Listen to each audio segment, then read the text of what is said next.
এখনো একটাও হয়নি। তো হ্যালো বন্ধুরা, চলে আসলাম আবার একটা নতুন ভিডিও নিয়ে।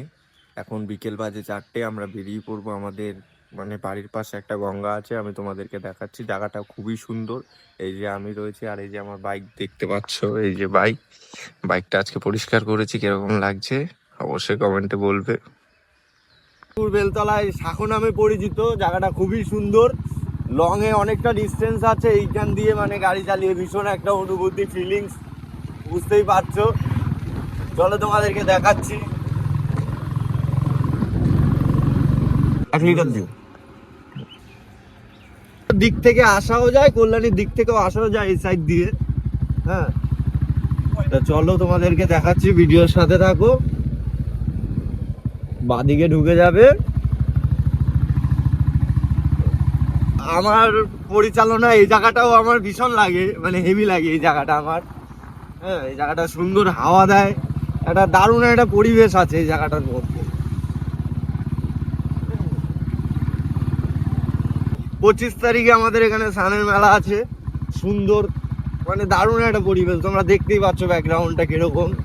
চলো ভিডিওর সাথে থাকো, দেখাচ্ছি আমি সব। আমাদের ফাইনালি যে গঙ্গায় আমরা ঢুকে গেলাম, পড়ে যাওয়ার মতন অবস্থা। ওই সামনের ছেলেটা পড়ে যাওয়ার মতন অবস্থা, পেছনেরটা।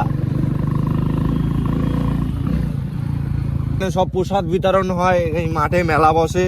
হ্যাঁ, বিশাল অনুষ্ঠান হয় আমাদের গঙ্গায়। 25 তারিখে সবাই আসবে, সবার নিমন্ত্রণ রইল।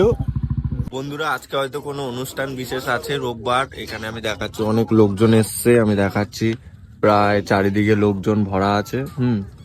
দেখতে পাচ্ছ।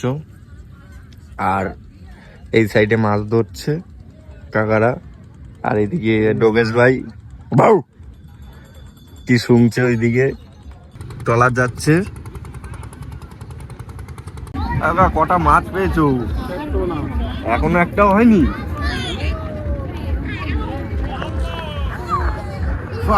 কাকা এখনো একটাও মাছ ধরতে পারেনি। বন্ধুরা, হচ্ছে আমাদের মন্দির, আমি দেখাচ্ছি। ভেতরে যাব এখন, গিয়ে তোমাদেরকে সবটা দেখাবো আমি। এই দেখতে পাচ্ছ মন্দির ওটা। এদিকে মন্দির দেখতে পাচ্ছ, শ্রী শ্রী হরিগুরুর মণি আশ্রম। ঠিক আছে, খুব সুন্দর। তো সবাই চলে আসবে 25 তারিখে, সবাইকে আমন্ত্রণ রইল। ঠিক আছে, দারুণ একটা পরিবেশ। আর এখানে মানে পুরো গঙ্গাটা জুড়ে, এই গঙ্গার এই পাড়টা, চরসরাটি পাড়টা জুড়ে এখানে একটা মেলার অনুষ্ঠান হয়, বিশাল বড় মেলা হয়। আর লোক সংখ্যা তো অনেক,